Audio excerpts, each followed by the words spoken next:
अस्सलाम वालेकुम। होप आप सब लोग ठीक होंगे। आज हम यहाँ पर डिस्कस करने जा रहे हैं नर्सिंग डायग्नोसिस, यानी how to make nursing diagnosis. जैसा कि आप सब लोगों को पता होगा कि हमारे पास डिफरेंट टाइप्स ऑफ डायग्नोसिस होते हैं। मोस्टली जो होते हैं, एक तो होता है मेडिकल डायग्नोसिस, जो कि काम होता है डॉक्टर का। जो एक डॉक्टर होता है उसको डायग्नोस करना पड़ता है पेशेंट को, उसको हम कहते हैं मेडिकल डायग्नोसिस।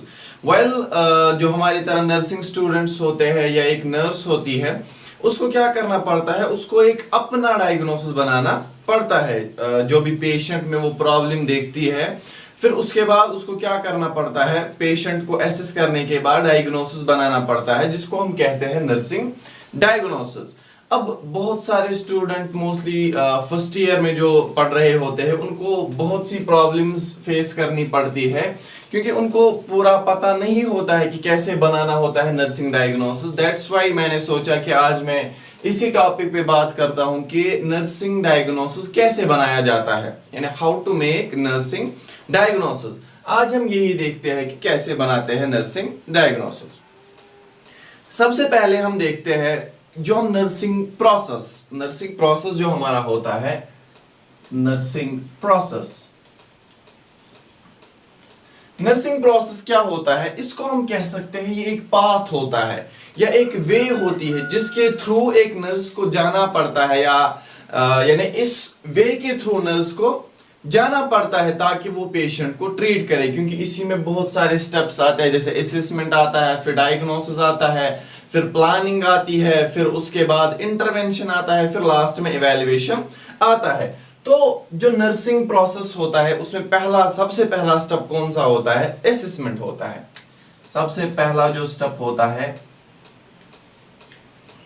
असेसमेंट होती है। मुझे असेसमेंट के बारे में डिस्कस नहीं करना है, मैं क्यों बोल रहा हूं यहां पर वो आपको अभी समझ आएगा। हमें पढ़ना क्या है, डायग्नोसिस, जिसको शॉर्ट में ऐसे हम लिखते हैं नर्सिंग डायग्नोसिस। अब पहले हम आते हैं कि नर्सिंग डायग्नोसिस होता क्या है। डायग्नोसिस का मतलब होता है जो भी हमने असेसमेंट किया, इसका जो कंक्लूजन, यानी कंक्लूजन ऑफ असेसमेंट, उसी को हम कहते हैं नर्सिंग डायग्नोसिस। यानी जो भी चीज हमने पेशेंट में देखी, पेशेंट में कौन सी प्रॉब्लम है, उसका जो रिजल्ट या हम कहते हैं कंक्लूजन जो आता है, उसको हम कहते हैं डायग्नोसिस। जो डायग्नोसिस होता है यही हमें फिर क्या करता है, ये हम डिफरेंट मतलब एंगल से यूज करते हैं। फॉर एग्जांपल अगर हमें प्रायोरिटाइज करना पड़ता है, यानी पहले हम कौन सा गोल अचीव करे पेशेंट, यानी पहले हम कौन सी प्रॉब्लम सॉल्व करे पेशेंट की, उसके लिए हमें डायग्नोसिस यूज होता है। और जो ये डायग्नोसिस होता है इसके लिए जरूरी है जो एक नर्स होती है, शी शुड बी और ही शुड बी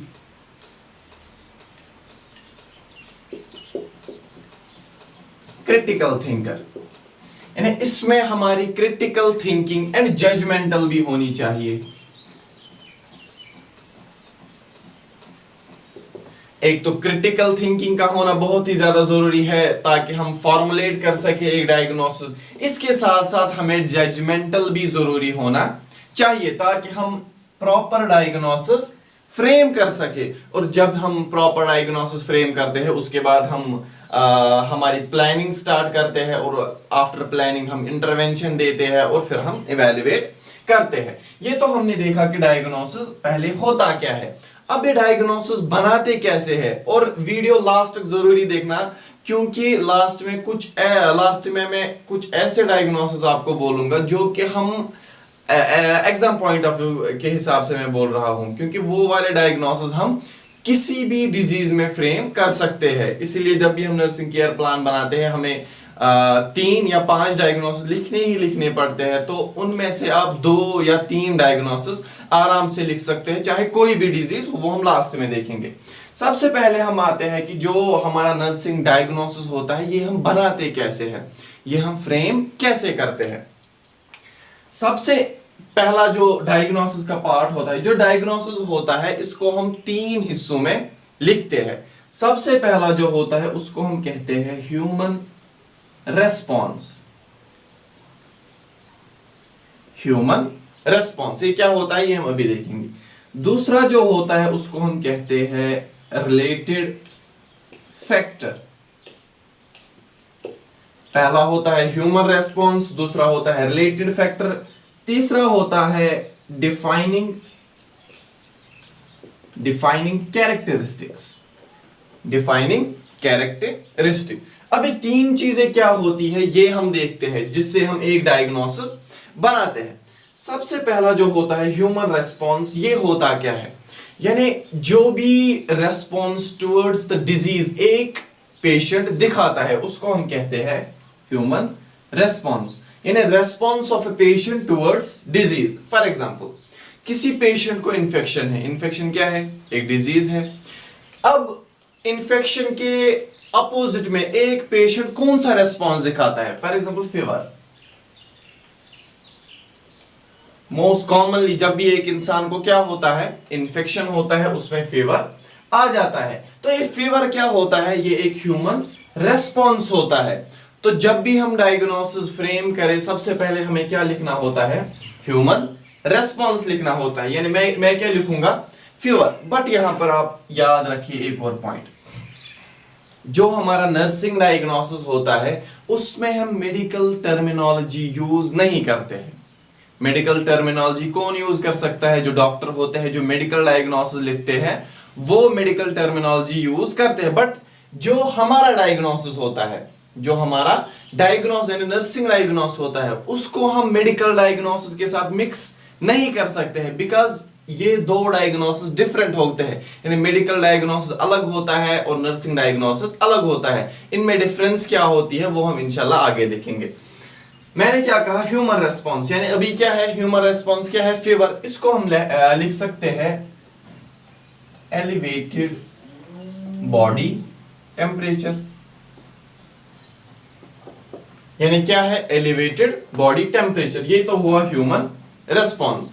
इसके बाद दूसरा क्या होता है, वो होता है हमारा रिलेटेड फैक्टर। इसको हम कह सकते हैं कॉज या इटियोलॉजी हम कहते हैं।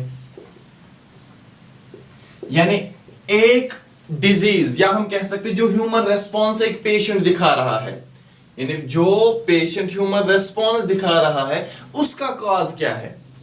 अब अगर पेशेंट कोई चीज दिखा रहा है, क्यों दिखा रहा है, उसको हम कहते हैं related factor.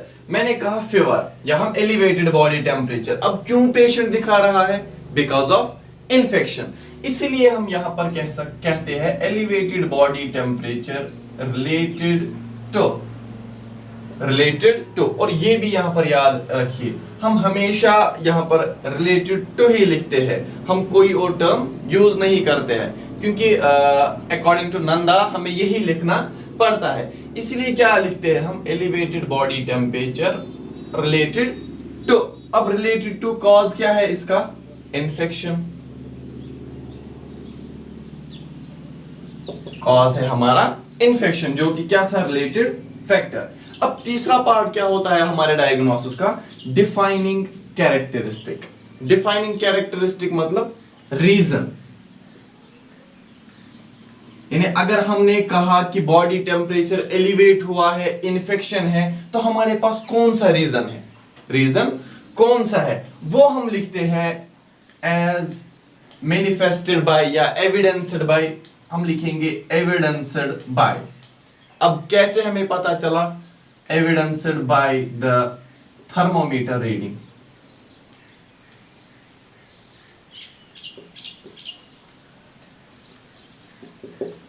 Evidenced by the thermometer reading, क्योंकि हमने जब असेसमेंट किया वहां पर हमने पेशेंट का टेम्परेचर चेक किया, हमारा टेम्परेचर क्या था, एलिवेटेड। दैट्स व्हाई हमने कहा elevated body temperature related to infection as evidenced by the thermometer reading. ऐसे हम डायग्नोसिस अपना फ्रेम करते हैं, जिसके क्या होते हैं, तीन पार्ट्स होते हैं, human response, related factor and defining characteristics. अब मैंने आपको कहा था कि लास्ट में मैं आपको कुछ ऐसे डायग्नोसिस बताऊंगा जो कि आपको हर टाइम पे यूज आएंगे। सबसे पहले अगर हम देखेंगे डायग्नोसिस कौन सा हम किसी भी डिजीज में यूज कर सकते हैं, मोस्टली जब हम केयर प्लान बनाते हैं तो हमें बहुत से डायग्नोसिस वहां पर फ्रेम करने पड़ते हैं। याद रखिए, जब भी आप कोई भी केयर प्लान बना रहे हो तो पहला डायग्नोसिस आप डिजीज के रिलेटेड बनाएंगे। यानी कोई भी डिजीज अगर हो उसके रिलेटेड, यानी जब आप असेसमेंट लोगे पेशेंट से तो वहां से आप डायग्नोसिस पहला फ्रेम करोगे। अब अगर आप एग्जाम दे रहे हो, नर्सिंग केयर प्लान बना रहे हो, अब आपने एक डायग्नोसिस तो बना लिया बट आपके दिमाग में कोई और डायग्नोसिस नहीं आ रहा है, तब आप क्या लिख सकते हो? पहले आप लिख सकते हो knowledge deficit related to dietary modification. इतना ही हम लिख सकते हैं, यानी इतना भी हम लिख सकते हैं। ये मैं भूल गया था पहले बोलना, हमने कहा 3 पार्ट्स होते हैं।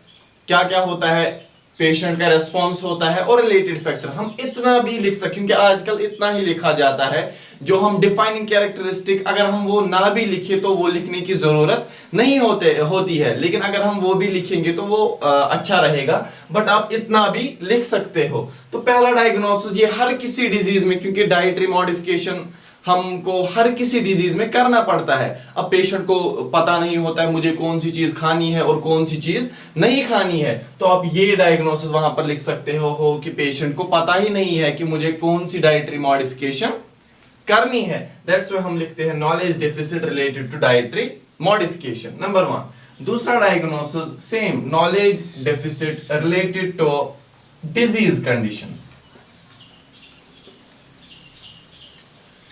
डिजीज कंडीशन, ये दूसरा डायग्नोसिस। यानी पेशेंट को पता ही नहीं है कि मेरे अंदर कौन सी डिजीज है, या अगर आप पता है कि मेरे अंदर कौन सी डिजीज है, अब इस डिजीज के बारे में पूरा उसको पता नहीं है। यानी इस डिजीज का प्रोग्नोसिस कितना है, या डेथ रेट जो इस डिजीज के रिलेटेड है वो कितनी है, तो पेशेंट को उस बारे में नहीं पता है। दैट्स व्हाई हम दूसरा डायग्नोसिस ये भी लिख सकते हैं, knowledge deficit related to disease condition. तीसरा डायग्नोसिस जो हम फ्रेम कर सकते हैं दैट इज, हाँ यहां पर आप याद रखिए, अब अगर कोई भी पेशेंट आपके पास ऐसा हो जिसको कोई वाउंड हो, या हम कह सकते हैं इंजरी या ट्रॉमा अगर किसी भी पेशेंट को, या अगर आप पेशेंट को सर्जरी की गई हो, तो हम यहां पर ये वाला डायग्नोसिस, यानी जब भी पेशेंट को ट्रॉमा हो, वाउंड हो या सर्जरी हुई हो, तब हम ये वाला डायग्नोसिस लिख सकते हैं, risk for infection. Risk for infection. अब अगर सर्जरी हुई हो तो हम कह सकते हैं related to surgical procedure. Related to surgical procedure. एक और डायग्नोसिस जो आप हर किसी डिजीज में लिख सकते हो, that's anxiety. Anxiety related to, अगर सर्जरी हो रही हो पेशेंट को तो हम कह सकते हैं related to surgical procedure. Surgical procedure. अब अगर सर्जरी नहीं हो रही हो बट डिजीज है, कोई भी डिजीज पेशेंट में, तो तब आप लिख सकते हो anxiety related to disease condition. Disease condition. तो ये कुछ ऐसे डायग्नोसिस है, ये 4 डायग्नोसिस जो मैंने बोले, ये कुछ ऐसे डायग्नोसिस है जो आप हर किसी डिजीज में यूज कर सकते हो। अगर आपको डायग्नोसिस पता भी ना हो डिजीज का, पहला डायग्नोसिस लेकिन जरूरी लिखना है। यानी एक डायग्नोसिस तो पता ही पता होता है जब हम देखते हैं कि डिजीज कौन सी है, तो बाकी डायग्नोसिस आप इसमें से लिख सकते हो अगर आपको पता नहीं है कि इस डिजीज में हम कौन सा डायग्नोसिस फ्रेम कर सके, तो ये वाले डायग्नोसिस आप तब यूज कर सकते हो। होप आप सब लोगों को अच्छे से समझ आया होगा कि हम कैसे नर्सिंग डायग्नोसिस बनाते हैं। Thank you so much.